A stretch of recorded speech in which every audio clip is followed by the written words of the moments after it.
I learned something that night at the dinner table. Betrayal doesn't announce itself with thunder or warning signs. It shows up quiet, dressed like love, and strikes when your guard is down. The soup was still steaming when Clara lifted the bowl. I remember thinking she was about to take a sip. Instead, she dumped it over my head. The liquid burned, hot enough to sting my scalp, my neck, the collar of my favorite blouse. Carrots and celery clung to my hair. Broth dripped down my face, pooling in my lap. Across the table, her boyfriend Jack sat frozen, fork halfway to his mouth. My sister Jess gasped. Clara didn't flinch. "You've got 10 minutes," she said. Her voice was flat, empty. "Pack your things and get out of this house." I didn't move. The room went dead silent except for the sound of soup dripping onto the hardwood floor I'd refinished myself 3 summers ago. My hands stayed folded in my lap. Steady. Calm. Because I'd seen this coming. Not the soup, that part surprised me. But the rage? The entitlement? The moment she'd finally try to push me out of my own home? I'd been preparing for this for months.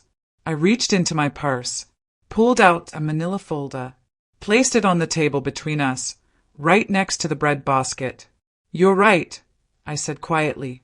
10 minutes. Clara's eyes narrowed. Jack leaned forward, confused. I opened the folder. Inside, legal documents, property deeds, bank statements. Everything with my name at the top. Everything that proved what I'd been hiding. 10 minutes, I repeated, looking straight at my daughter. Then everything you think you own disappears. Her face went white. I stood up.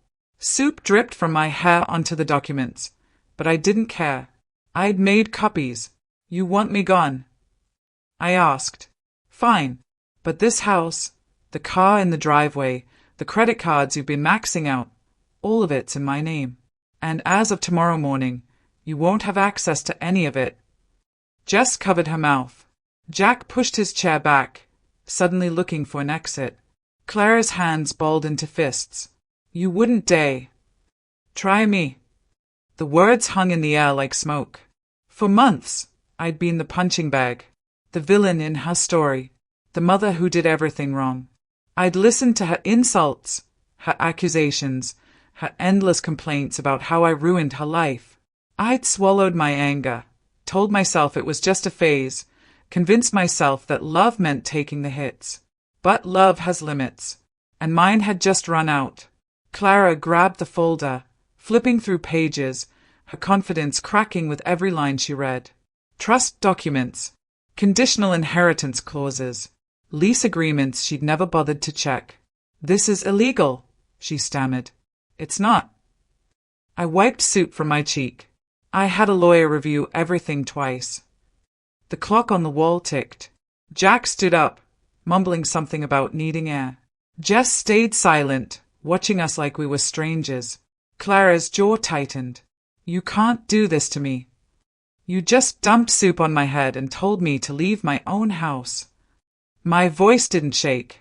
"What exactly do you think I can't do?" She opened her mouth, closed it. For the first time in years, she had nothing to say. I picked up my purse, walked toward the door, stopped. 10 minutes, Clara. Then we'll see who's really leaving. What would you do if your own child turned on you? 5 years earlier, I thought I understood sacrifice. I was 31, working 2 jobs, raising a teenager alone, and convinced that if I just pushed hard enough, things would balance out. Clara would go to college. I'd finally breathe. We'd look back on these years and laugh about how tough they were. I was wrong about all of it. The morning David left, Clara was 12. I found his note on the kitchen counter, next to an empty coffee mug and $43 in crumpled bills. His idea of child support, I guess. The note said he needed space, needed to find himself, needed to stop feeling suffocated. He didn't mention needing his daughter. Clara came downstairs in her school uniform, backpack dragging behind her. "Where's Dad?" I folded the note, slipped it into my pocket. He had to leave early for work. She squinted at me. Even then, She could read my face better than anyone. He's not coming back, is he? I wanted to lie, wanted to protect her from the truth just a little longer. But her eyes already knew. No, baby, he's not. She didn't cry, didn't scream, just nodded once, turned around, and walked back upstairs. When she came down 10 minutes later, her face was stone. That was the day my daughter stopped being a child. I threw myself into work. Morning shifts at the bank, night shifts at the nursing home. Jess helped when she could, but she had her own kids, her own problems. Most nights, Clara microwaved leftovers and did her homework alone at the kitchen table while I counted pills for elderly patients who didn't remember my name. I told myself it was temporary, that once I saved enough, once I got promoted, once Clara graduated, things would ease up. But the finish line kept moving. By the time Clara turned 16, she'd learned to resent me in new, sharper ways. It wasn't about David anymore. It was about everything I couldn't give her. The clothes her friends wore, the vacations they took, the parents who showed up to school events looking rested instead of exhausted.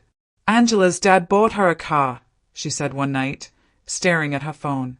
I was folding laundry on the couch. That's nice. She didn't even ask. He just surprised her. I kept folding. We can't afford that right now, Clara. We can't afford anything. The bitterness in her voice hit like a slap. I looked up. She was glaring at me, not with anger, but with something worse. Disappointment. I'm doing the best I can, I said quietly. Yeah, I know. She stood up, heading toward her room. That's the problem. The door closed. I sat there, holding a towel, wondering when I'd become the enemy. Then David came back. It was a Tuesday afternoon. I was pulling weeds in the front yard when a truck pulled up. He stepped out, older but still wearing that same reckless grin. Hey, Nene. My stomach dropped. Clara heard his voice from inside. She bolted out the front door, screaming his name, throwing her arms around him like he'd never left. He brought gifts, expensive ones, a laptop for Clara, perfume for me, apologies wrapped in shiny paper. I'm clean now, he said. 2 years sober. I've changed. I wanted to believe him. Part of me still loved the man he used to be, but I knew better. He stayed for 6 weeks, long enough to make Clara laugh again, long enough to make me hope. Then one morning, I checked Clara's college fund. Empty. $8,000. Gone. David left another note. This one didn't even pretend to apologize. Clara blamed me. You pushed him away, she screamed. You always do this. I tried explaining, tried showing her the bank statements, but she didn't want proof. She wanted a villain, and I was easier to hate than him. That's when the distance started. The cold silences, the cruel comments disguised as jokes. By the time my mother died and left me the hardware store, Clara and I were barely speaking. And that inheritance, the one I thought might finally fix things, it only made everything worse. I spent 3 days planning that dinner. Not because I wanted it to be perfect. I'd given up on perfect years ago. But because I needed Clara to show up. And if there's one thing I'd learned about my daughter, it's that she only came around when there was something in it for her. So I texted her Tuesday morning, would love to see you this week. Making your favorite pot roast and those honey rolls you used to love. Bring Jack if you'd like. She didn't respond for 6 hours. When she finally did, it was brief. Fine. Friday at 7. Don't make it weird. I invited Jess too.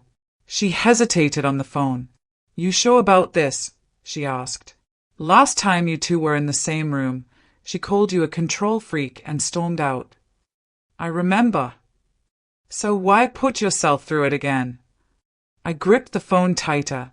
Because she's still my daughter. Friday came faster than I wanted. I cleaned the house twice, cooked all afternoon, and changed my outfit 3 times before settling on a simple blue sweater and jeans. Nothing fancy. Nothing she could criticize. Jess arrived first, carrying a bottle of wine and concern in her eyes. You look nervous, she said, setting the bottle on the counter. I'm fine. Liar. She poured herself a glass. What are you planning to tell her? I glanced at the folder tucked inside my purse, sitting on the hallway bench. The truth. Finally. Jess raised an eyebrow but didn't press. At 7:15, Clara's car pulled into the driveway. I watched through the kitchen window as she stepped out, fixing her hair in the side mirror. Jack followed, straightening his collar. They looked like they were arriving at a business meeting, not a family dinner. Clara walked in without knocking. We're here. No hug, no smile, just an announcement. Hey, sweetheart. I wiped my hands on a towel. Dinner's almost ready. She glanced around the dining room, the table I'd set with the good plates, the candles I'd lit, the flowers I'd bought from the grocery store. This is a lot, she said flatly. I wanted it to be nice. Why? What do you want? The question hit like a punch. Jess shifted uncomfortably. Jack cleared his throat. Can't I just want to see my daughter? I asked. Clara crossed her arms. You never do anything without a reason. I forced a smile. Let's eat first. Then we can talk. We sat down. The silence was thick enough to choke on. Jack tried breaking it. Everything smells great, Mrs. Holbrook. Thank you, Jack. Clara told me you make the best pot roast in Ohio. I looked at Clara. She was staring at her phone. Did she? Jack shifted. Yeah. She mentioned it once. Clara didn't look up. I served the food in silence, passing plates that no one thanked me for. Jess jumped in. Bless her. So, Jack, Clara tells me you're finishing medical school. Almost done. 1 more year. That's impressive. What's your specialty? Orthopedics. Good money. Stable hours. Clara finally glanced up. Unlike some people's careers. The comment was aimed at me. I felt it land. Banking has been good to us, I said evenly. Barely. Clara cut her meat with more force than necessary. You've been stuck in the same position for 5 years. I've been managing a team for 3. A team of 4 people in a dying branch. Wow, Mom. Real impressive. Jess's fork froze halfway to her mouth. Jack looked like he wanted to disappear. I set down my knife. Clara, I didn't invite you here to fight. Then why did you invite me? What's this big announcement you keep hinting at? My hands started trembling under the table. I pressed them against my thighs, steadying myself. After dinner, I said quietly. Why not now? Because I'd like to enjoy one meal with my daughter without it turning into an interrogation. She laughed, sharp and bitter. Enjoy? You think I enjoy being here? In this house where you guilt-trip me every chance you get. I've never guilt-tripped you. Really? Because every time I visit, it's all about how hard you worked, how much you sacrificed, how I wouldn't be here without you. That's not. You control everything, Mom. You always have. The money, the house, even my relationship with Dad. You made sure I hated him. He left us, Clara. Because you drove him away. The room went dead silent. Jack stared at his plate. Jess reached for her wine glass. I felt tears burning behind my eyes but refused to let them fall. I didn't drive him away, I said, my voice barely above a whisper. He made his choice, just like you're making yours right now. Clara stood up, throwing her napkin onto her plate. This was a mistake. Sit down. No. Clara, please. I'm done pretending this family works. I'm done pretending you're some kind of saint who did everything right. She grabbed her purse. Jack stood up, uncertain. And that's when I saw it, the credit card receipt sticking out of her bag. The one from the jewelry store. $5,000. Charged to the account I'd opened for emergencies only. My emergency account. The one she wasn't supposed to know about. What's that? I asked, pointing. Clara's face went pale. Nothing. That receipt. What did you buy? She clutched her purse tighter. It's none of your business. It's my account. You said I could use it. For emergencies. This was an emergency. A $5,000 ring is not an emergency, Clara. Jack's eyes widened. He looked at Clara, confused. You told me your dad helped pay for that. Clara's jaw clenched. Shut up, Jack. You said your dad sent you money. I said shut up. The room exploded into chaos. Jack backing away, Clara shouting, just trying to mediate, and me, standing there, staring at my daughter, realizing she'd been lying to everyone. Not just about the ring, about everything. And in that moment, I made a decision. I walked to the hallway, grabbed my purse, pulled out the folder. When I came back, Clara was still yelling, still blaming me, still acting like the victim. I placed the folder on the table. What's that? She demanded. The truth. Clara stared at the folder like it might bite her. Open it, I said. She didn't move. Jack leaned forward, curiosity overriding his discomfort. Jess held her breath. I don't want to play your games, Mom. It's not a game. Open it.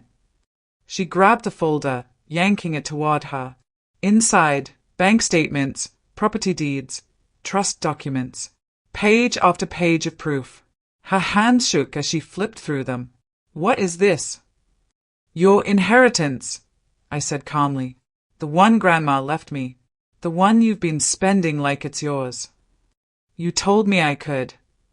I told you I'd help with school, with emergencies, not engagement rings, not luxury vacations, not the new car you bought without asking. Jack stood up. Wait, you bought a car? Clara's face flushed. It was a good deal. With whose money? Mine. It's not yours, I said. Not yet. She looked up at me, eyes blazing. What's that supposed to mean? I pulled out another document, the one Andrew Rice had drafted last month, the conditional trust agreement. Grandma left everything to me. I decided to put it in a trust for you, but with conditions. Conditions. You have to keep a steady job for at least a year. No criminal record. No debt over $10,000. And you have to prove you're financially responsible. Clara's laugh was vicious. You're insane. I'm protecting you. From what? From yourself. The words hung in the air, heavy and true. Clara's face twisted. You can't do this. I already did. The lawyer filed everything last week. This is illegal. It's not. I checked. She stood up, knocking her chair backward. You want to control me? Fine. But I don't need your money. I don't need this house. I don't need you. Clara. I'm done. She grabbed the pot of soup from the center of the table.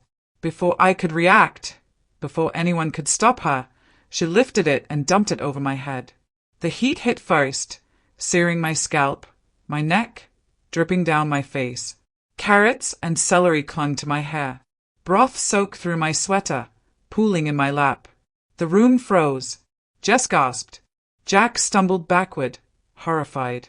Clara stood there, chest heaving, the empty pot still in her hands. I didn't scream, didn't cry, just sat there, dripping, staring at my daughter. Are you done? I asked quietly. Her mouth opened, closed. She dropped the pot. It clattered against the table. I stood up slowly, soup dripping onto the floor, reached into my purse one more time, pulled out the final document, the one I'd hoped I wouldn't need. You've got 10 minutes, I said, placing it in front of her. What? This house, the car in the driveway, every account with my name on it. In 10 minutes, I'm changing every lock, every password, every access point. Clara's face went white. You can't. Try me. Jack backed toward the door. Jess covered her mouth. Clara grabbed the paper, reading frantically. This is insane. You can't kick me out. You just assaulted me in my own home. Watch me. I'm your daughter. And I'm done being your punching bag. The clock on the wall ticked. Loud. Relentless. Clara looked around. At Jack. At Jess. At me. Searching for an ally. Finding none. 10 minutes, I repeated. Then we'll see who's really leaving. She opened her mouth to argue, but for the first time in 5 years, she had nothing to say. The clock kept ticking, and I stood there, drenched in soup, finally understanding what it meant to let go. 3 weeks earlier, I sat in Andrew Rice's office, staring at papers I never thought I'd need. His father had handled my mother's estate, the original will, the hardware store transfer, all of it. When Jonathan retired, Andrew took over. Young, sharp, with none of his father's small-town warmth. He looked at legal problems like equations to solve. I needed that. Walk me through this again, I said, my hands folded tight in my lap. I want to make sure I understand. Andrew leaned back in his leather chair. Your mother's estate transferred everything to you. The store, the house in Eastbrook, approximately $200,000 in liquid assets after taxes. Legally, it's all yours. And Clara? Your daughter has no legal claim. You're the sole beneficiary. I nodded slowly, but I told her I'd help her. With school, with her future. Telling and legally obligating are different things, Mrs. Holbrook. You don't owe her anything by law. The words felt cold. True, but cold. What if I want to set something up?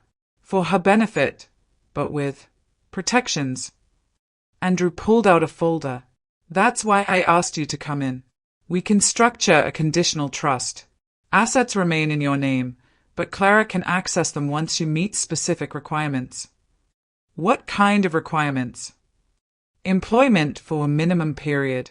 Financial responsibility benchmarks. Clean credit. No criminal activity. Whatever matters to you. I looked out his window at the parking lot below. A mother was loading groceries into her car while her toddler sat in the cart, laughing. Simple. Easy. Everything my relationship with Clara wasn't. She'll hate me for this, I said quietly. Maybe. But you'd be protecting her from making terrible decisions with a substantial amount of money. People who inherit large sums without preparation often lose everything within 5 years. I thought about David, the lottery tickets, the schemes, the $8,000 he'd stolen from Clara's college fund. She's already spending money she doesn't have, I said. Last month I found out she opened a credit card in my name. She didn't ask. Just did it. Andrew's eyebrow raised. That's identity fraud. She's my daughter. She's an adult who committed a crime. I pressed my fingers against my temples. The headache that had been building all week pulsed harder. I don't want to press charges. I want to help her. But every time I try, she throws it back in my face. Then maybe it's time to help her differently. Andrew slid the documents across his desk. This trust does 3 things. First, it keeps the assets legally in your control. Second, it establishes clear conditions she must meet to access anything. Third, it protects both of you if your relationship deteriorates further. When, I said, when it deteriorates. He didn't correct me. I picked up the first page. Read it slowly. The legal language was dense, but the meaning was clear. I would control everything until Clara proved she was ready. Employment, stability, responsibility, the things I'd tried teaching her for 26 years. How long would the conditions last? I asked. That's your choice. 1 year minimum is standard. Some parents extend it to 5. 5 years. Clara would be 31 by then. My age when David left. What happens if she doesn't meet the conditions? The trust terminates. Assets remain yours. You could restructure it, donate it, leave it to someone else.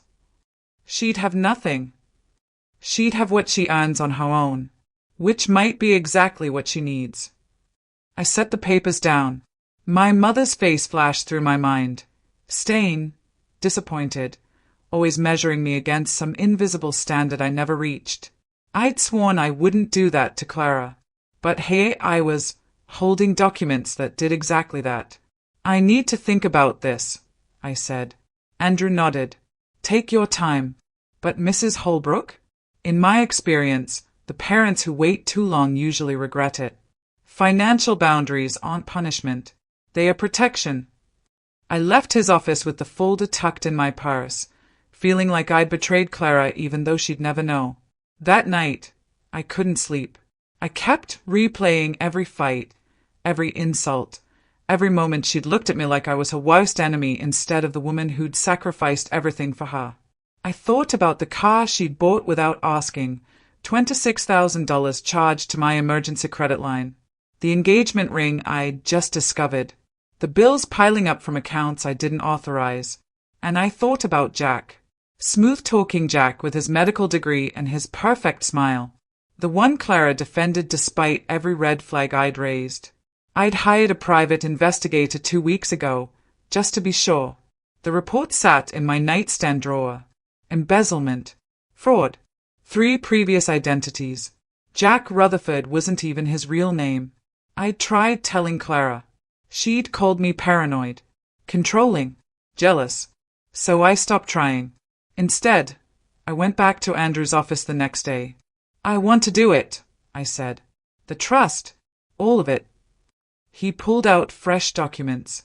We spent 3 hours reviewing every clause, every condition, every protection.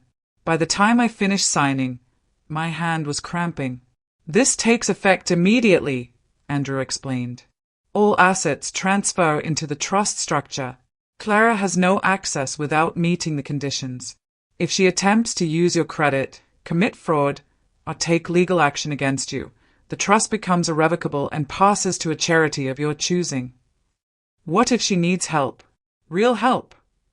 You can provide emergency assistance at your discretion, but it goes through you, not her. I nodded, staring at my signature on the bottom line. It looked foreign, like someone else had signed my name.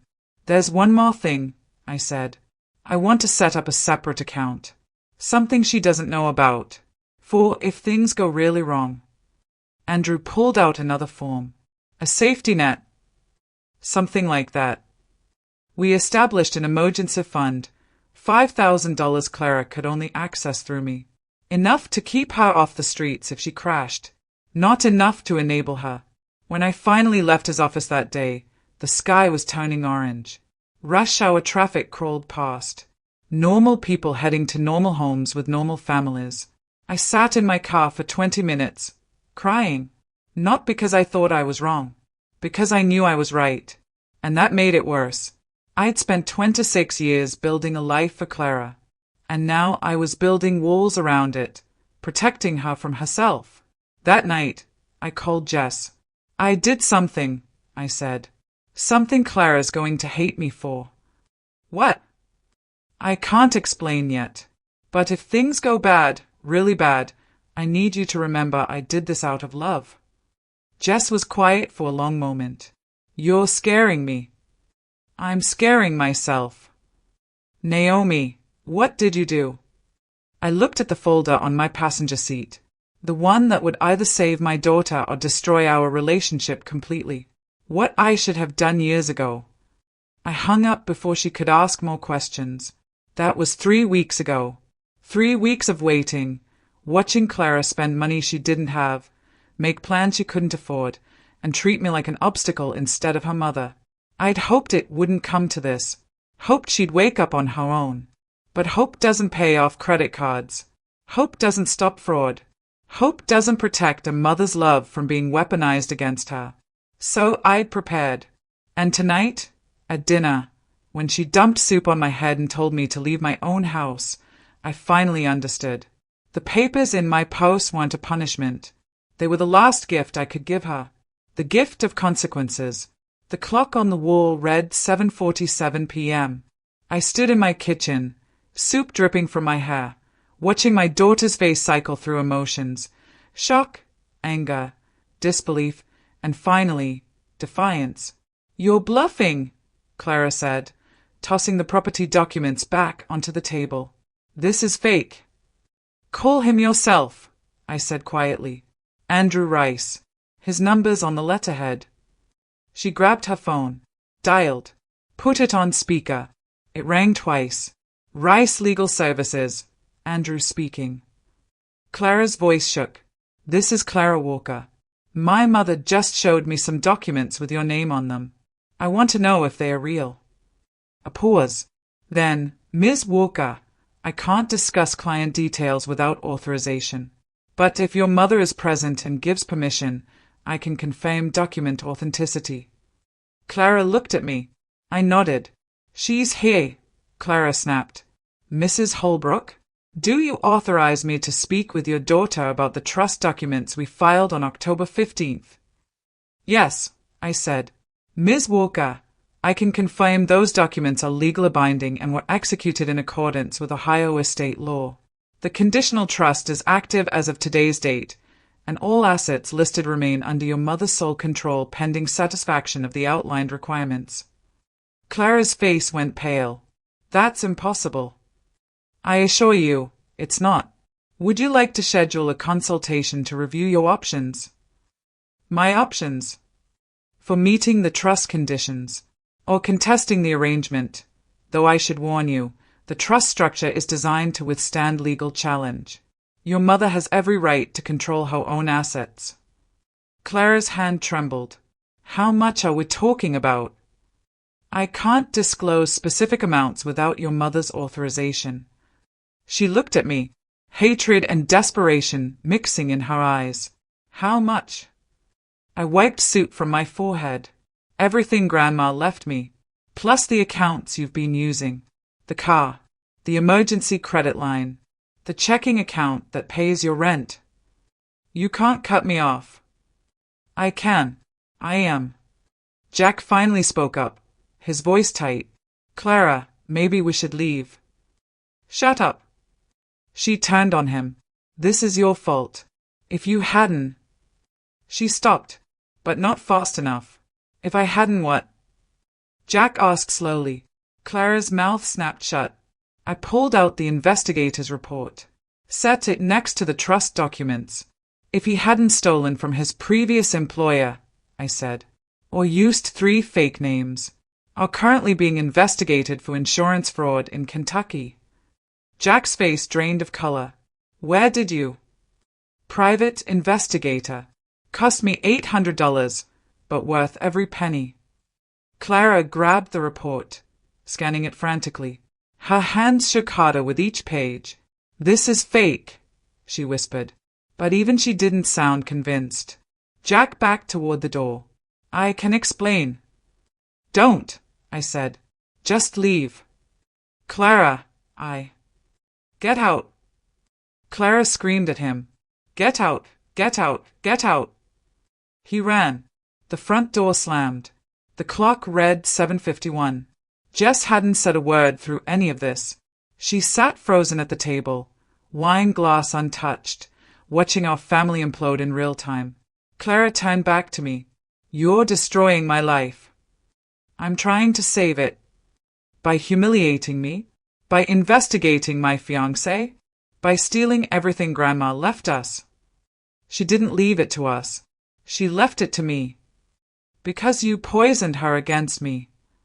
I laughed, hollow and bitter. "I didn't speak to your grandmother for 10 years before she died. She made her choice without my input. Then why are you punishing me for it?" "I'm not punishing you. I'm protecting you." "From what?" "From ending up like your father." The words exploded out of me. Raw, honest, cruel. Clara flinched like I'd slapped her. The clock ticked. 7:53. "You think I'm like Dad?" Her voice cracked. "You're spending money you don't have on things you don't need. You're lying to the people who love you. You're choosing men who use you and blaming me when it falls apart." "I'm nothing like him." "Then prove it." "How?" I pointed at the trust documents. Get a job. Keep it for a year. Pay your own bills. Stop committing fraud with my credit. That's not fraud. It's textbook fraud, Clara. You opened accounts without my permission. Used my social security number. Forged my signature on a car loan. Jess gasped. Clara, you didn't. Clara's face crumbled. I was going to pay you back. With what money? Jack was going to. Jack is a criminal. You don't know that. I picked up the investigator's report, flipped to page 7, started reading out loud. Jack Rutherford, alias Marcus Brennan, alias James Reynolds. 3 prior arrests. 2 convictions. Currently under investigation by the Kentucky Attorney General's Office for wire fraud and... Stop! Clara covered her ears. Stop! Stop!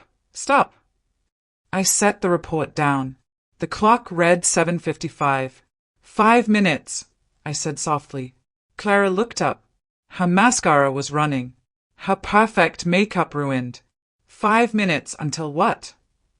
Until I call the bank and cancel every card with your name on it. Until I call the landlord and inform him you're no longer authorized to live in the apartment I'm paying for. Until I change every lock, every password, every access point. You wouldn't. I pulled out my phone, opened my banking app. Try me.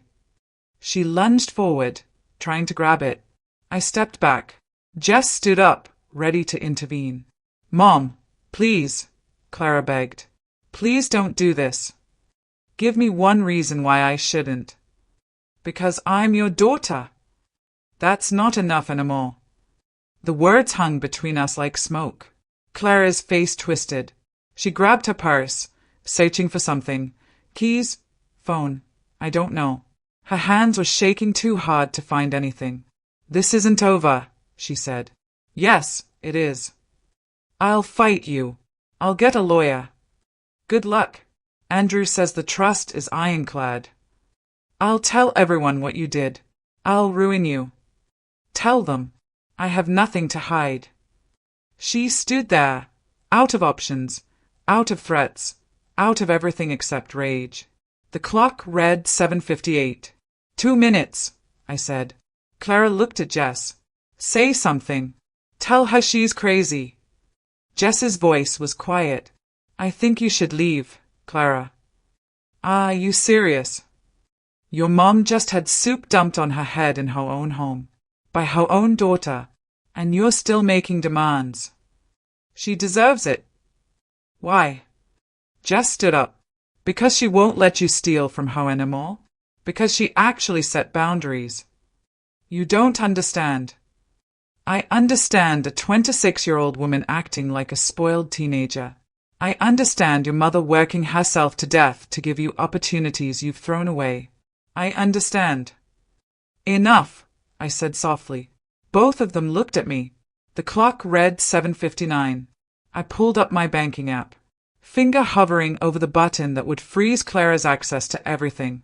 Last chance, I said. Walk out that door now. Take the weekend to think, and Monday we can talk about this like adults. I'll keep fighting, and I press this button, and you figure out life on your own. Clara's chest heaved. Tears streamed down her face. I hate you, she whispered. I know. I'll never forgive you for this. I know that too. She grabbed her purse, headed for the door, stopped. For just a second, I thought she'd turn around, apologize, say something that might fix this. Instead, she said, I hope you die alone. The door slammed. The clock hit 8 o'clock. I pressed the button. Every account locked. Every card cancelled. Every automated payment stopped. Jess put her arm around me. I stood there, still dripping soup, and wondered if I'd just saved my daughter, or lost her forever. Outside, Clara's car roared to life. Tires screeched as she peeled out of the driveway, and all I could think was, 10 minutes can change everything. But sometimes, change is the only thing left to give. I sat at the kitchen table for an hour after Clara left, still wearing soup-soaked clothes, staring at my phone screen. The banking app showed every transaction freezing in real time. Her rent payment declined. The car insurance autopay cancelled. The credit card she'd used at the jewelry store yesterday blocked. Within minutes, my phone started buzzing. Text after text from Clara. What did you do? My card isn't working. MOM, answer me. You can't do this. I have bills due tomorrow. Call me right now. I turned my phone face down. Let it vibrate against the wood like a dying insect. Jess cleaned up the dinner mess in silence. She scraped uneaten pot roast into containers, stacked dirty plates in the sink, blew out the candles I'd lit hours ago when I still had hope this night might go differently. You okay? She finally asked. No. She sat down across from me. You did the right thing. Did I? Clara needs to learn. She's my daughter, Jess. I just cut her off from everything. What if she can't pay rent? What if she's homeless by next week? Then she'll figure it out, like you did when David left. I was 31. I had a job, a savings account, a support system. Clara has all that too. She just never had to use it because you always catch her when she falls. I looked at the trust documents still spread across the table. My signature at the bottom of each page, binding and permanent. What if I'm wrong? I whispered. What if this destroys her? What if you're right? What if this finally wakes her up? My phone buzzed again. Then again. Then a call. Clara's name flashing on the screen. I didn't answer. After the fifth call, the buzzing stopped. The house fell into thick, suffocating silence. You should get cleaned up, Jess said gently. I'll finish here. I nodded, standing on legs that felt foreign. Walked upstairs. Caught my reflection in the bathroom mirror. Soup matted my hair into clumps. Broth stains darkened my blue sweater. A piece of carrot clung to my shoulder. I looked exactly how I felt, destroyed. I stripped off the ruined clothes and stood under the shower until the water ran cold.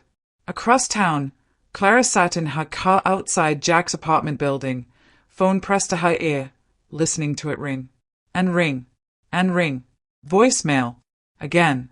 She'd been calling him for an hour. Every call went straight to voicemail. Every text sat unread. The investigator's report lay on her passenger seat. She'd read it 4 times now, each pass making her stomach twist harder. Jack Rutherford, alias Marcus Brennan, alias James Reynolds. 3 names, 3 identities, and she hadn't known any of it. How could she have been so stupid?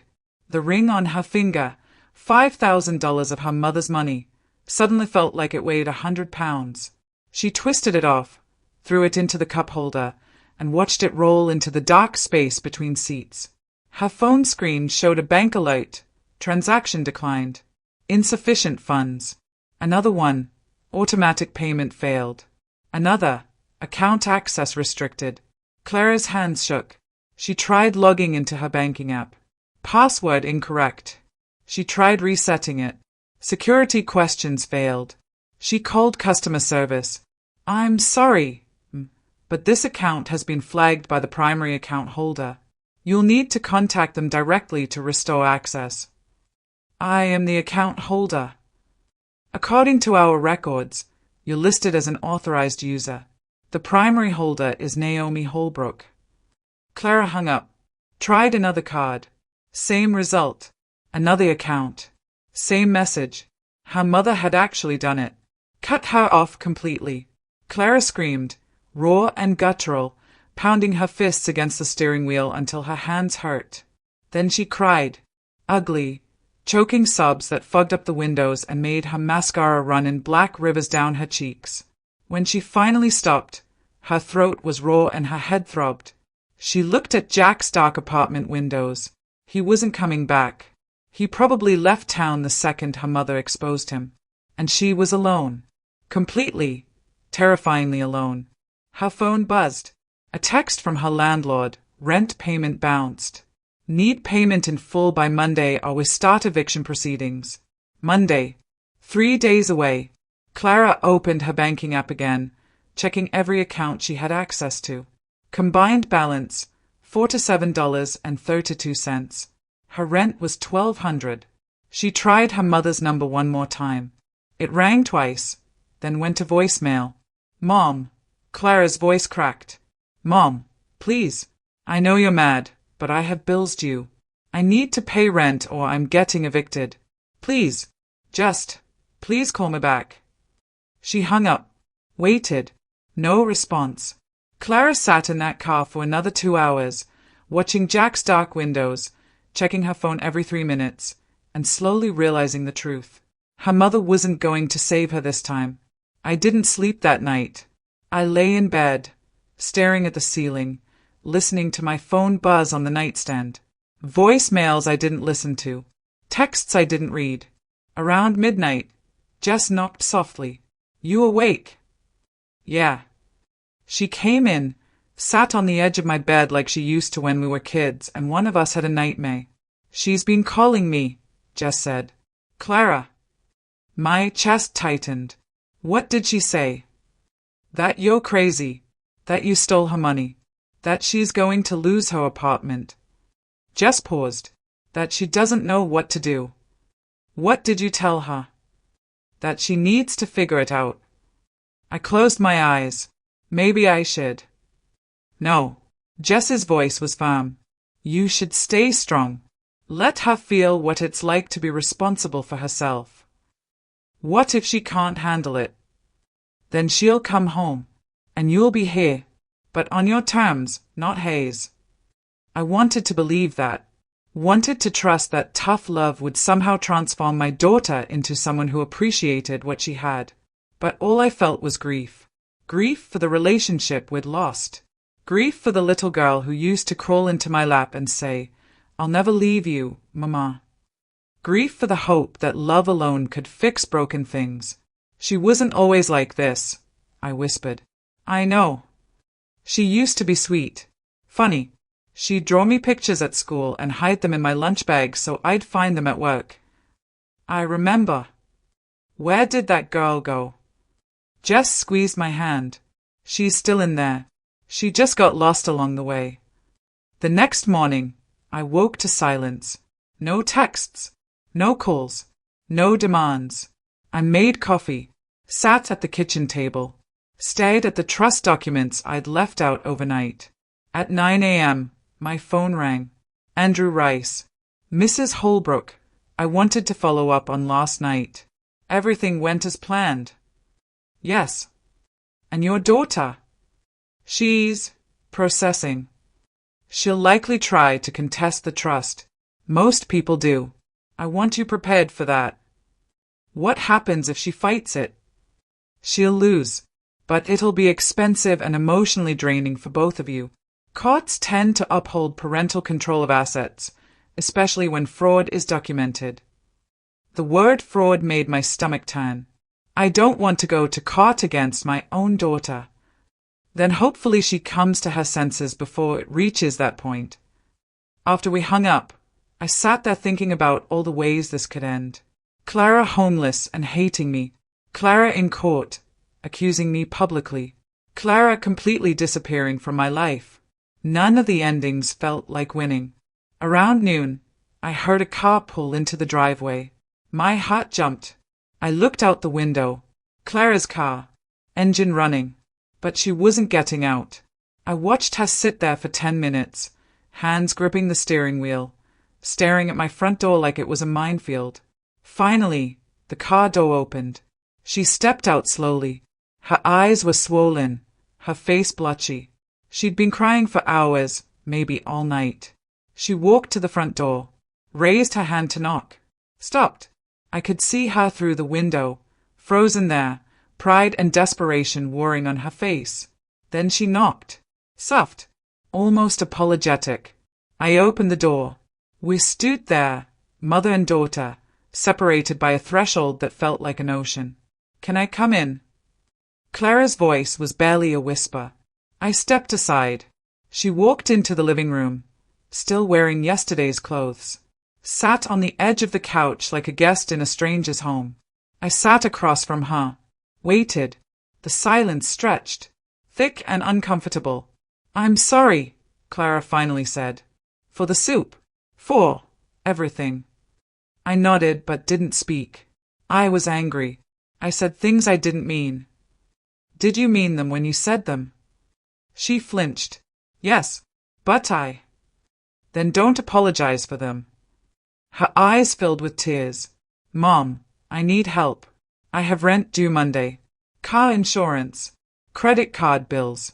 If you don't—" "I know exactly what bills you have. I've been paying most of them for 2 years. So help me." "No." The word landed like a slap. "What?" "I'm not helping you. Not this time." "But you just said—" "I said I know your bills. That doesn't mean I'm paying them." Clara stood up, anger flashing. "So what? You're just going to let me get evicted?" "If that's what happens, yes." "You're insane." "I'm done enabling you." "Enabling? I'm your daughter. And you're 26 years old. Old enough to take responsibility for your own choices." Clara's face crumpled. She sank back onto the couch, crying into her hands. I wanted to comfort her, wanted to pull her into my arms and promise everything would be okay like I did when she was small. But I didn't move. After a few minutes, Clara looked up. "What do you want from me?" "I want you to grow up." "I am grown up." "Then act like it. Get a job. Pay your bills. Stop blaming everyone else for your problems." "It's not that simple." "It's exactly that simple. You just don't want to hear it." She wiped her eyes. "The trust, can we talk about it?" "There's nothing to talk about. The conditions are clear. They are impossible. They are basic adulting, Clara. Millions of people do it every day." "I'm not millions of people." "No, you're my daughter, and I love you enough to stop rescuing you from consequences." She stared at me like I was speaking a foreign language. The grandfather clock in the corner ticked, loud and relentless. Clara stood up. "So that's it? You're just done with me?" "I'm not done with you. I'm done cleaning up your messes." "That's the same thing." "It's not. But if you can't see the difference, I can't explain it to you." She grabbed her purse, headed for the door. Stopped. "I forgive you," I said quietly. She turned. "What?" "For the soup. For the things you said. I forgive you." Her eyes searched mine, looking for a trap. "But actions have consequences," I continued. "And you're about to learn what yours are." Clara's jaw tightened. She opened the door, paused. "I hope you're proud of yourself," she said. "I'm not, but I will be. Eventually." She left without another word. I sat there alone, listening to her car drive away, listening to the clock tick, listening to my heart break into pieces so small I didn't know if I'd ever put them back together. But I didn't chase her, didn't call her back, didn't offer rescue. Because sometimes the most loving thing you can do is let someone fall and trust they'll learn to catch themselves. The house fell silent. Only the ticking clock remained. And me, sitting in the wreckage, hoping I'd made the right choice. 3 days passed without a word from Clara. 3 days of checking my phone every 10 minutes. 3 days of jumping at every car that drove past my house. 3 days of cooking dinner for 2 and throwing half of it away. On the 4th day, Jess called. "She's moving out." I gripped the phone tighter. Moving where? Some friend's couch. Angela, I think. The one with the rich dad. Of course. Angela, who'd always had everything Clara wanted. Angela, whose father probably never had to choose between rent and groceries. "How do you know this?" She called me, asked if I could help her move her stuff out of the apartment before the landlord locks her out. "And you said yes." I said I'd think about it. Jess paused. "Do you want me to go?" Did I? Part of me wanted to know Clara was safe, had somewhere to sleep, wasn't living in her car. But another part, the part that was trying so hard to hold firm, knew that helping her move was just another rescue mission in disguise. "Do what you think is right," I said finally. "That's not an answer. It's the only one I have." After we hung up, I stood in my too quiet kitchen and let myself imagine it. Clara loading boxes into her car, carrying pieces of a life she'd built with money she never earned. Would she take the expensive sheets I'd bought her last Christmas? The kitchen set from her birthday? The artwork I'd framed for her apartment?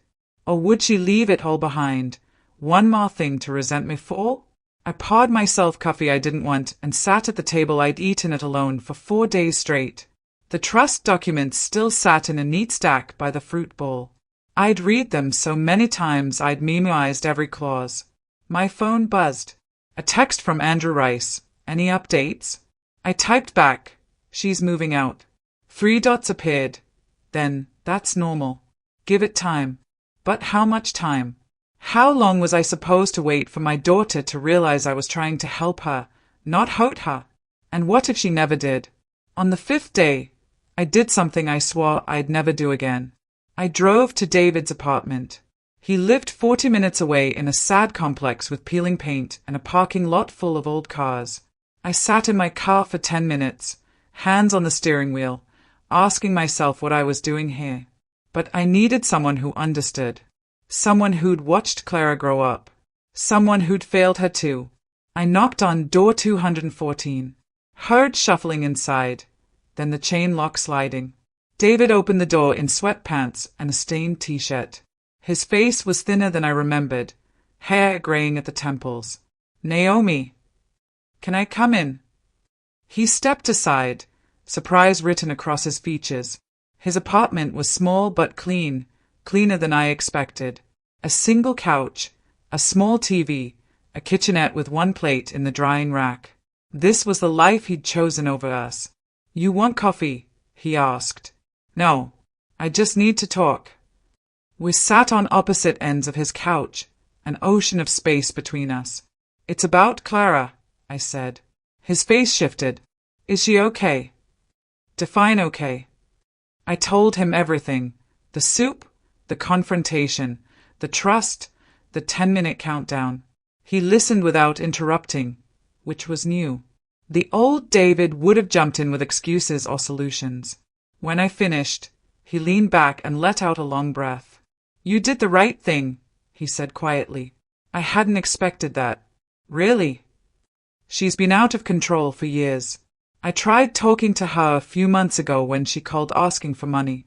Told her she needed to slow down, figure out what she really wanted. She hung up on me." "She called you for money?" He nodded. 3 times this year. I said no every time. Probably the first time in my life I've ever said no to that girl. We sat in silence. Outside, a neighbor's dog barked. A car alarm chirped. "I never wanted it to end this way," I said. The words came out broken. I wanted her to have a better life than we did. Than I did. I wanted to give her everything. You did give her everything. That's the problem. I looked at him. What? Kids need struggle, Naomi. They need to fail and pick themselves back up. We protected her from all that. Well, you did. I wasn't around enough to do anything. So this is my fault. No, it's both our faults. I left because I couldn't handle responsibility. You stayed and took on too much. Clara grew up watching you sacrifice everything and learning that's what love looks like, someone else fixing your problems. The truth of it stung. I was just trying to be a good mother. You were a great mother, but great mothers still have to let their kids feel pain. I pressed my palms against my eyes, trying to stop the tears that wanted to come. What if she never forgives me? Then she never forgives you, but at least you'll know you tried to save her from becoming like me. His voice cracked on that last word. I looked up and saw tears in his eyes too. I'm sorry, he said, for leaving, for taking that money, for making you do all of this alone. I know. I think about it every day. Wonder what kind of person she'd be if I'd stayed, if I'd been stronger. She'd probably still be a mess, I said. Just a different kind. He laughed, said in hollow. Yeah, probably. We sat there, two failed parents trying to figure out where we went wrong, and realizing there was no single answer. Just 1,000 small choices that added up to this moment. She'll come around, David said. Eventually. How do you know? Because she's your daughter, and you don't give up on the people you love, even when they give you every reason to. I wanted to believe him, but belief felt like a luxury I couldn't afford anymore. I stood to leave. David walked me to the door. Hey, Naomi. I turned. For what it's worth, I'm proud of you. For finally drawing a line. I nodded, not trusting my voice, and walked back to my car. That night, I couldn't sleep. I kept thinking about what David said. Sometimes love demands distance. I'd spent 26 years closing distance, pulling Clara closer every time she tried to drift away, holding on tighter whenever she pulled back. Maybe it was time to let go. Not forever, just long enough for her to find her own footing. I got out of bed, went to my desk, and started writing. Not to Clara, I didn't know what I'd say to her, but to myself. A letter I'd never send, full of everything I couldn't say out loud. Dear Clara, I don't know if you'll ever understand why I did what I did. Maybe you'll hate me for the rest of your life. Maybe you'll tell your own children someday about the awful mother who cut you off when you needed her most. But here's what I hope you learn. Love isn't always soft. Sometimes it's hard and sharp, and it cuts you open because that's the only way to reach the infection underneath. You were drowning, baby. And I kept throwing you life preservers, but you never learned to swim. So I stopped throwing. Not because I wanted you to drown, but because I needed you to discover you could float on your own. I'm sorry it took me so long to see it. Sorry I let it get this bad before I acted. Sorry for every time I rescued you when I should have let you rescue yourself. But I'm not sorry for loving you. Even when it hurt. Even when you hated me. Even now. I'll be here when you're ready. Whenever that is. Love, Mom. I folded the letter and tucked it in my desk drawer, knowing I'd never send it. Across town, Clara sat on Angela's designer couch, staring at her own blank page. She'd been trying to write to her mother for an hour. Started and deleted 6 different drafts. Dear Mom, I understand now. Delete. You were right about Jack. Delete.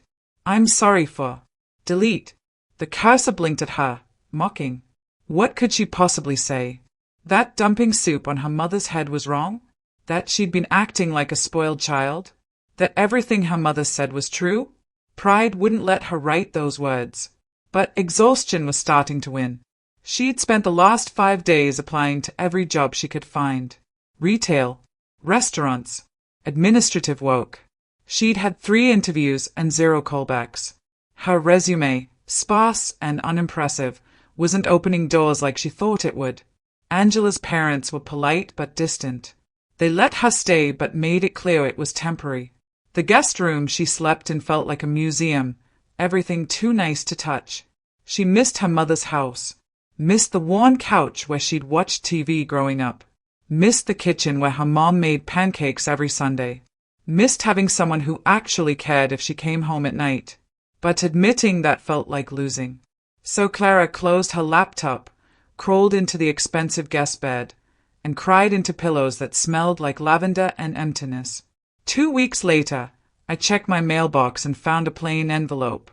No return address, no name, just my address written in unfamiliar handwriting. I opened it standing in my driveway.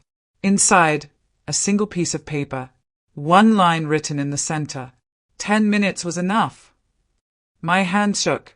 I flipped it over, looking for more. Nothing. Just those 4 words.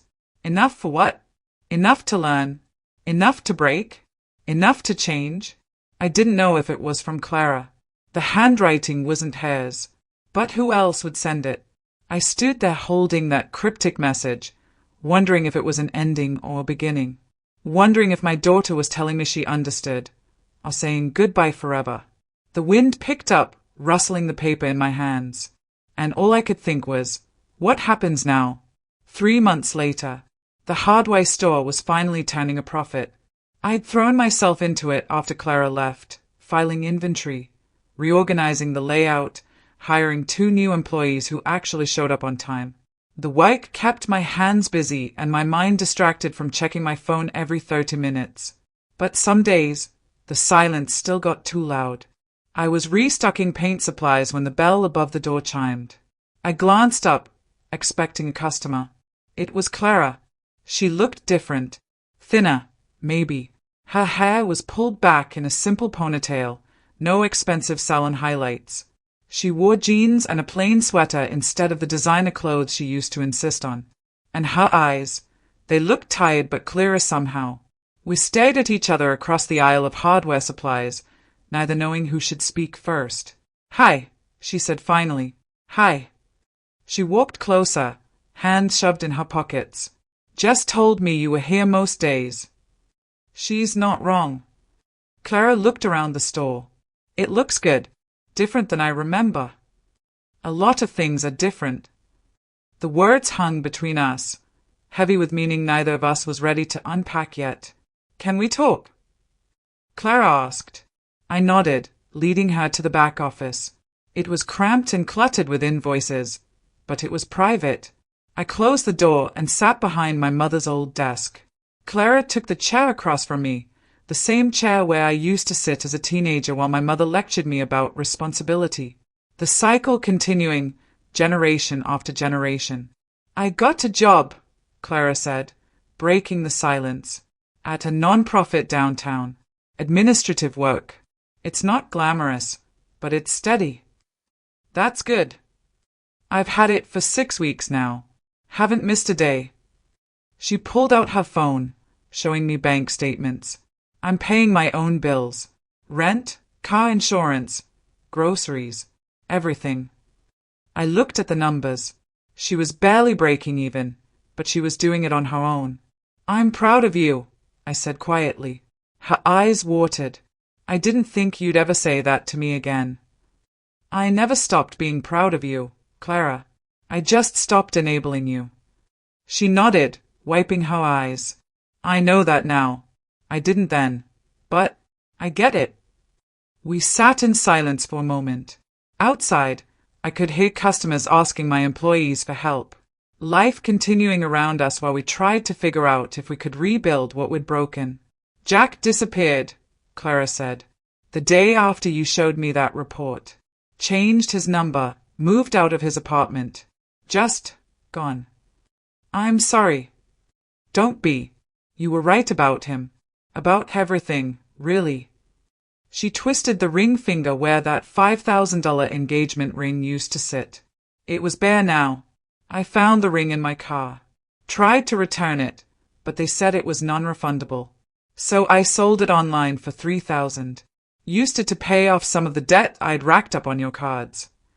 You didn't have to do that. Yes, I did. I'm working on paying back the rest. It'll take a while, but... She looked up at me. "I want to make this right." I felt something crack in my chest, not breaking, but opening, like a door I'd kept locked finally finding its key. "The trust," I said. "Andrew told me you haven't contested it." "What would be the point? You were protecting me from myself." She laughed, bitter but honest. "I hated you for it. I'm not going to lie and say I didn't. There were nights I wished you'd just disappear so I could take everything and prove you wrong. And now I'm glad one of us was strong enough to stop me." The words settled between us like a peace offering. "That note," I said. "The one that said 10 minutes was enough. Was that you?" Clara's brow furrowed. "What note?" "Someone sent me an envelope. No name. Just one line. 10 minutes was enough." "That wasn't me. I thought about writing to you 100 times, but I was too..." She trailed off, searching for the word. "Too ashamed, I guess." If it wasn't Clara, then who? The mystery sat unanswered, but somehow it didn't matter as much anymore. "Mom," Clara said softly, "can I ask you something?" Always. Do you regret it? What you did that night? I thought about the question carefully. Thought about the 3 months of silence, the sleepless nights, the constant wondering if I'd destroyed my relationship with my daughter forever. No, I said finally. I don't regret it, but I regret that it had to get that far before I acted. Clara nodded slowly. I'm sorry. For the soup. For everything I said. For stealing from you and lying and acting like you owed me the world. I'm sorry too. For not setting boundaries sooner. For thinking love meant saying yes to everything. So where does that leave us? I looked at my daughter, really looked at her, and saw something I hadn't seen in years. Not the entitled young woman who blamed everyone else for her problems. Not the angry teenager who resented me for everything I couldn't provide. But a person who was learning, growing, becoming someone who might actually make it on her own. It leaves us here, I said. Starting over, if you want to. I do. The trust conditions still stand. 1 year of employment, financial responsibility. I know, and I'm okay with that. Actually. She pulled out a folder. I brought proof. Pay stubs, bank statements, a letter from my employer. I'm meeting the conditions. I took the folder, looking through it. Everything was there, documented evidence of her working, paying bills, living within her means. This is really good, Clara. I'm trying. It's hard, and some days I want to give up, but... She looked at me. I keep thinking about what you said, that I had to learn to swim on my own. And are you? Swimming? I'm treading water, but I'm not drowning anymore. We talked for another hour, not about the past, but about the future, about her job, her plans, her slowly rebuilding life.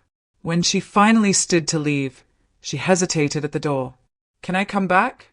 To visit, I mean. You never had to ask permission for that. After everything. You're still my daughter, Clara. That never changed. She hugged me then, quick and awkward but real. Then she was gone, the bell above the door chiming her exit. I stood in that hardware store my mother left me, surrounded by tools and paint and all the things you need to build and fix and repair. And I realized something. Family isn't something you inherit. It's something you build. Piece by piece. Mistake by mistake.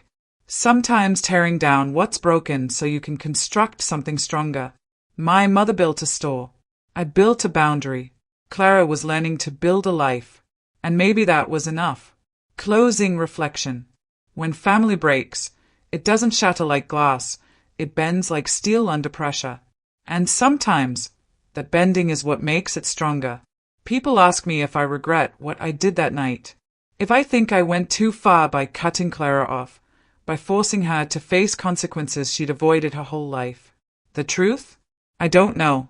Some days I think I saved her. Other days I wonder if I pushed her away forever. Most days, I think it's probably both, and that's the messy reality of love. Because love isn't just warm embraces and unconditional support. Sometimes love is a locked door. Sometimes it's 10 minutes that change everything. Sometimes it's choosing to let someone fall so they can learn to stand. Was I right? Was I wrong? I'm still figuring that out. But I know this, Clara is learning to swim. And that's more than she could do when I kept throwing her life preservers. Every story has two sides. The mother who set boundaries, and the daughter who resented them.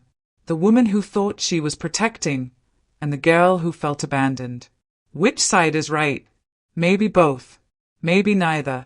Maybe the answer is somewhere in the space between soup dripping down my face and my daughter finally learning to pay her own rent. All I know is this. 10 minutes can change everything. But the real change? That takes a lifetime. So here's my question for you. Was I right to teach Clara that lesson? To cut her off and force her to figure life out on her own? Or did I go too far, crossing the line from tough love into cruelty?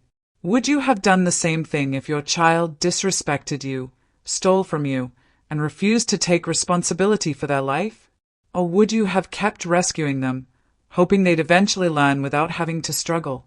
There's no easy answer, and that's what makes this so hard. Drop your thoughts in the comments below. Tell me if you think I was right or wrong. Tell me what you would have done differently. Tell me about your own story if you've been in my shoes, or in Clara's.